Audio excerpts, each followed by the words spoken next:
Welcome to Public Speaking with Peter George. Do you want to be calm, confident, and credible every time you speak in public? Then stay tuned as Peter and his guests discuss public speaking tips, techniques, and tactics that help you increase your impact, influence, and income. Here's your host, the author of The Captivating Public Speaker, Peter George.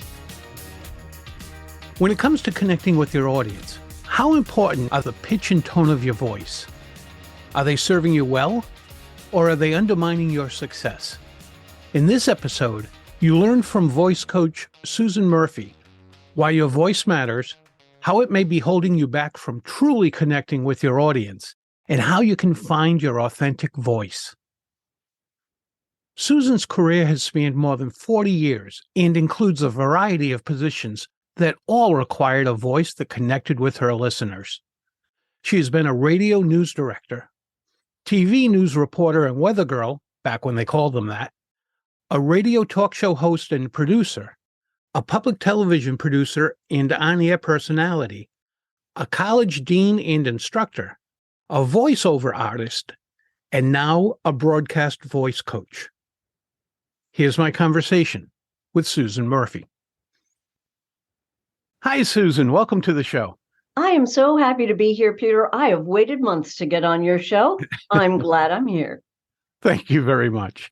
Susan, you've been using your voice professionally for many years. Tell us a little bit about your experience. Started out in the broadcast industry actually at the age of 14 when I recorded my first radio commercial accidentally. The girl who was supposed to do it was away at summer camp, and I got to play a teenage shoplifter for a department store commercial. And I realized, oh, dear glory, they paid me to speak. Oh, this is nice. So I became a communications major in college, got into television and radio. Radio is my first love. I've always had a number of jobs. I've tended to cobble together a career always open to something new. I've been a traffic reporter. I've been a features reporter, a morning show host. I have done afternoon programs. I've been on public television for a very long time. I did a lot of on-air work for them in New York. And I'm a voice actor. I was the longtime voice for the Fixodent denture cream commercial. That commercial is no longer running, but I did that. And so a couple of, not quite 2 years ago, I decided it might be an interesting opportunity for me to help young broadcasters on their way up. Because when I flipped television channels, I now live in Charlotte, North Carolina, and I would see news people who had great look on television, could shoot a story, could put it together well, but their voice just didn't match. And I thought, well, I can help with that. And voice is no longer stressed in broadcast journalism programs. And by the time they get their first or second jobs, news directors are too busy. So I thought maybe I could help. Turns out I can. I ran this past a news director friend. He sent me 2 of his reporters, wrote me a recommendation. I hung out my shingle on LinkedIn, and lo and behold, I'm in business with VOSAT, Better Broadcast Voices. Why is it that voice is no longer important? Because of technology. When I came up through college, a lot of us, A, worked at the college radio station, or B, our first jobs were in radio. Now, radio doesn't have a lot of news. Radio isn't the training ground it used to be.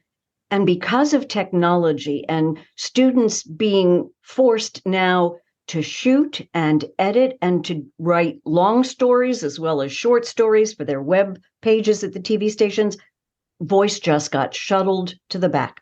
Now, I taught at Hofstra University and at Stony Brook for a couple of years in the early 2000s. And let me tell you, in my upper level broadcast performance courses, we talked about voice a lot. P.S. A lot of my students are still employed in the industry and I'm still friends with them. So I firmly believe that actually voice is more important than the picture, because if your voice is annoying or it doesn't match the tone of the story, or if it's boring, I'm not going to stick around. I don't care how nice the pictures are. Even in podcasting, I think a lot of people don't understand how important the audio is. The content could be amazing. You might want to listen to it, but after a few minutes, it's like, I can't do it anymore. Exactly. And podcasts are long form. So you have to engage that audience in a way that makes them want to stay. And if you're going too fast, or if there's an echo in the room, or for a multitude of reasons, voice is very important to make a viewer or listener want to stay. You know, I was listening to a podcast a couple of weeks ago, and it was two speakers, so two people in my industry. And I found it kind of surprising when one asked the other, "What speed do you listen to podcasts on?" And one said 1.5, generally 2 times if I'm in a rush. And my thought was, then you're not really interested in that content.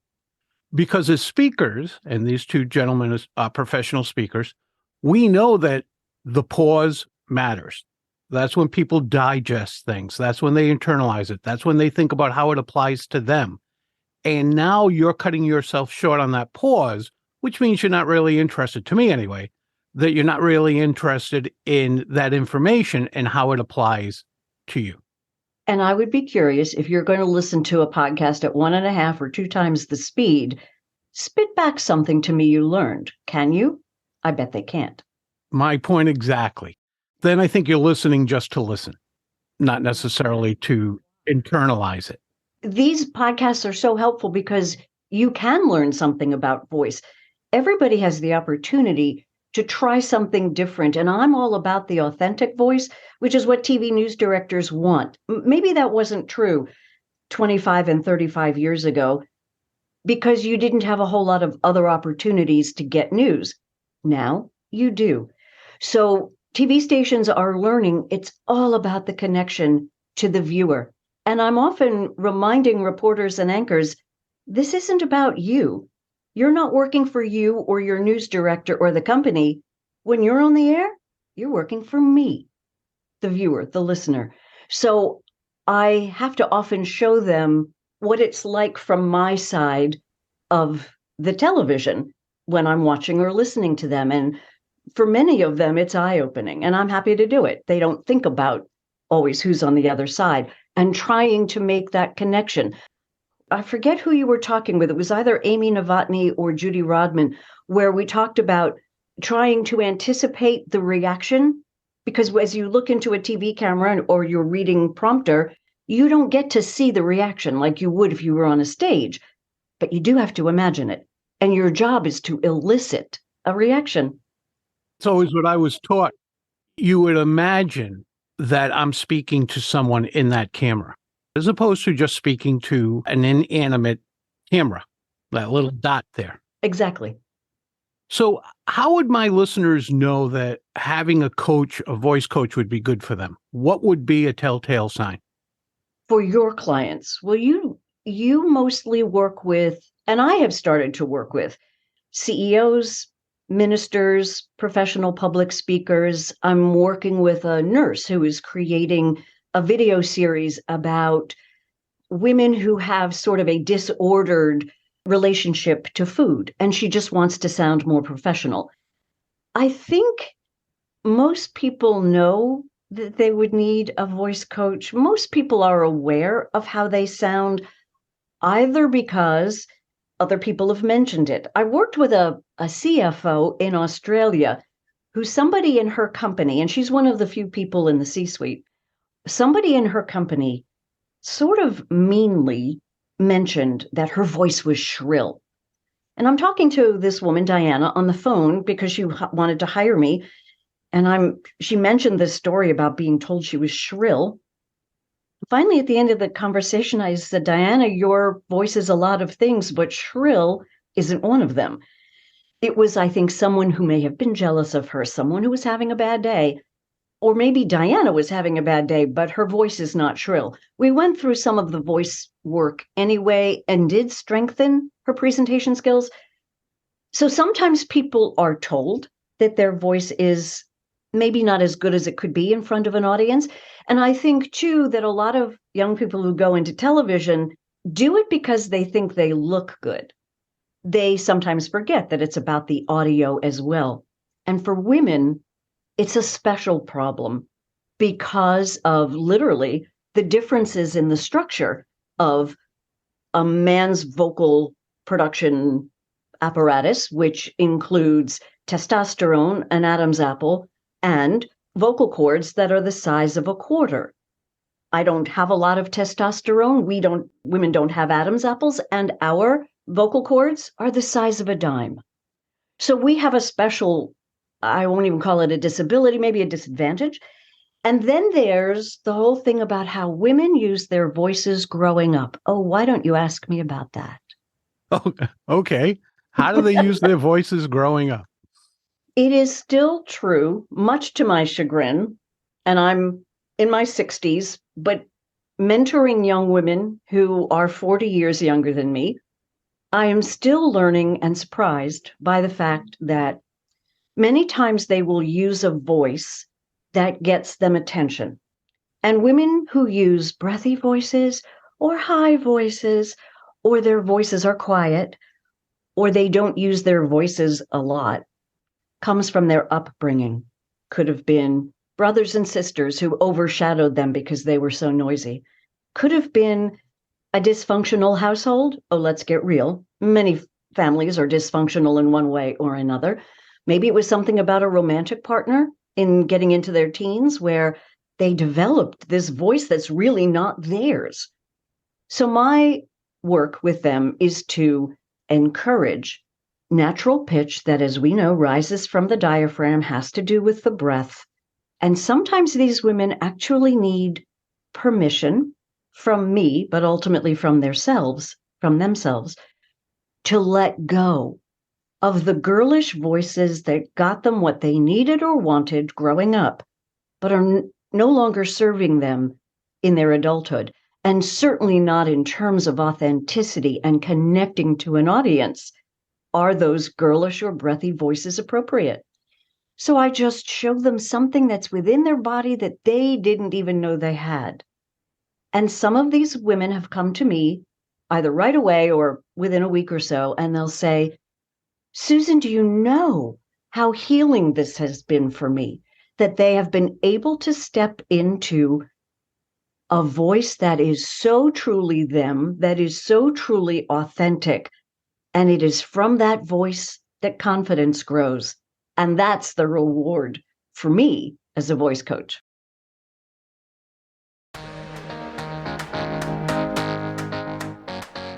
Have you heard what noted speakers and readers are saying about Peter's book, The Captivating Public Speaker?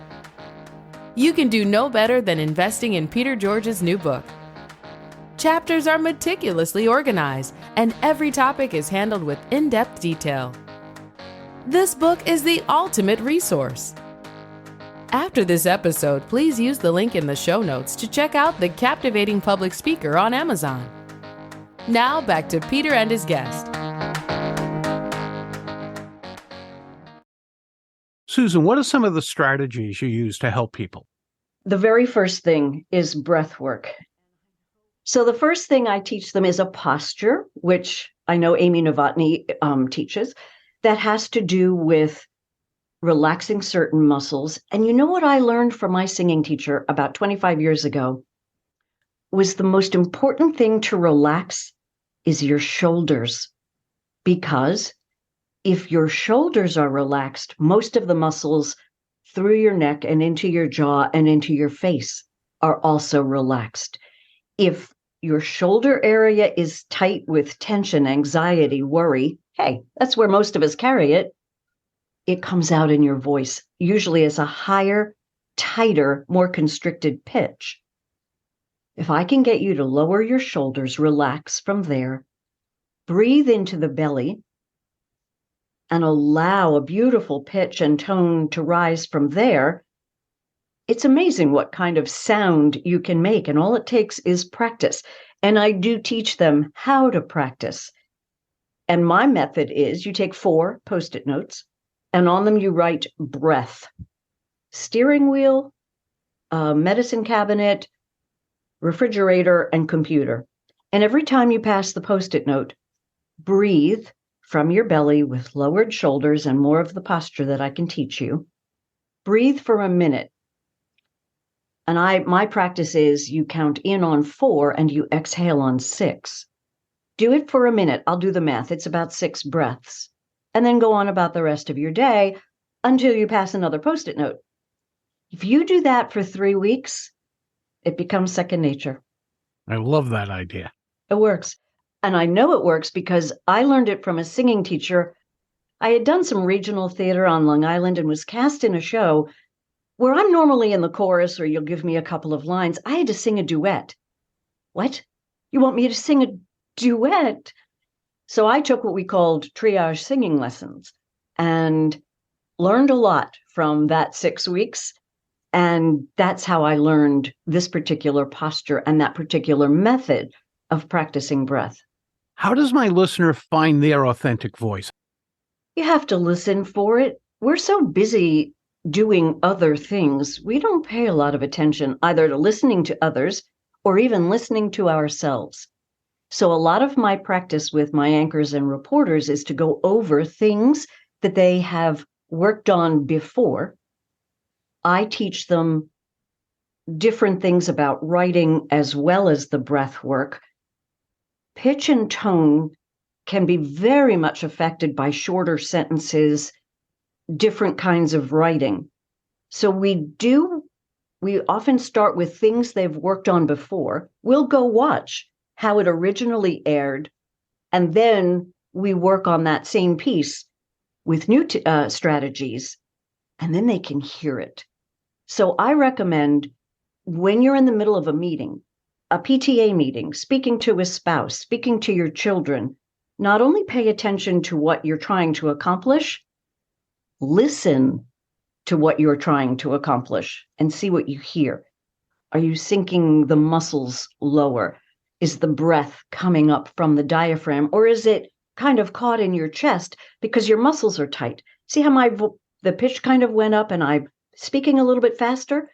That naturally happens to most of us most of the day, unless you work at being with yourself, lowering the shoulders, breathing into the belly, and listening as you speak. You've been in this business for a long time. What's your biggest discovery when it comes to being a voice coach? Oh, no one's ever asked me that. The biggest discovery.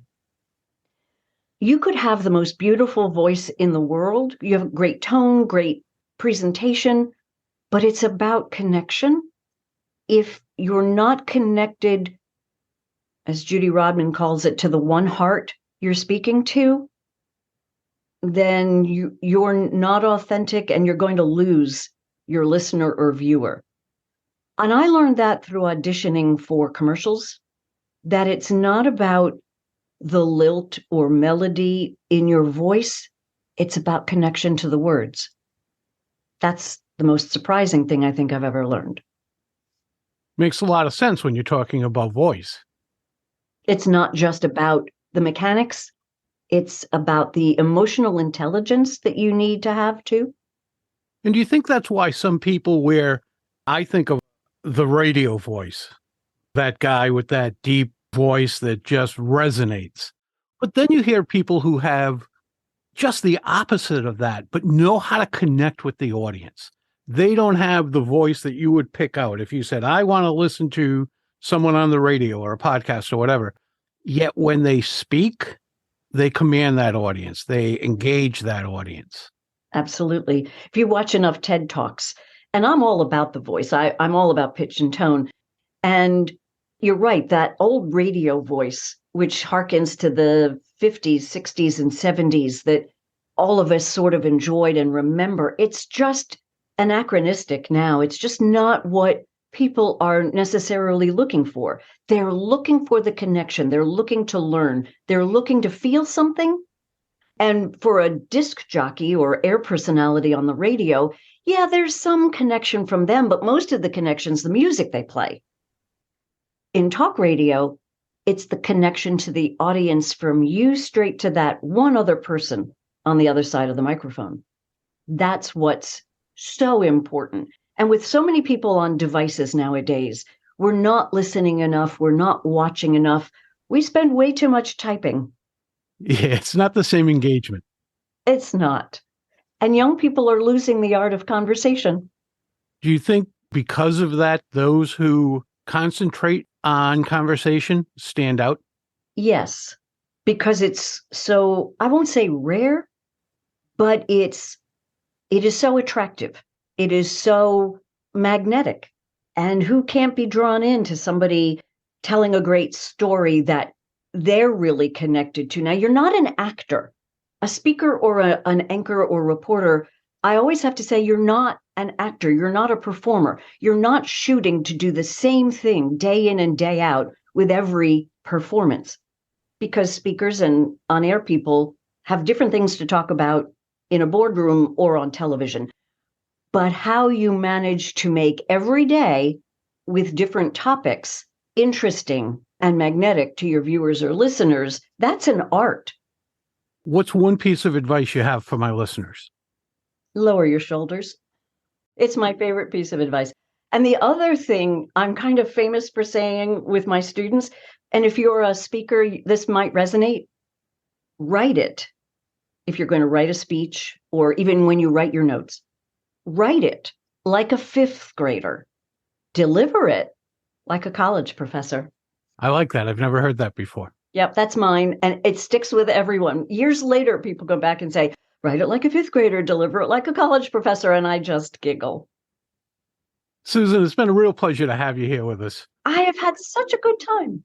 Where can my listeners learn more about you and the services you provide and how you might help them improve their voices? Absolutely. I'm on LinkedIn, Susan Murphy, but then add voice coach because there are quite a few Susan Murphys.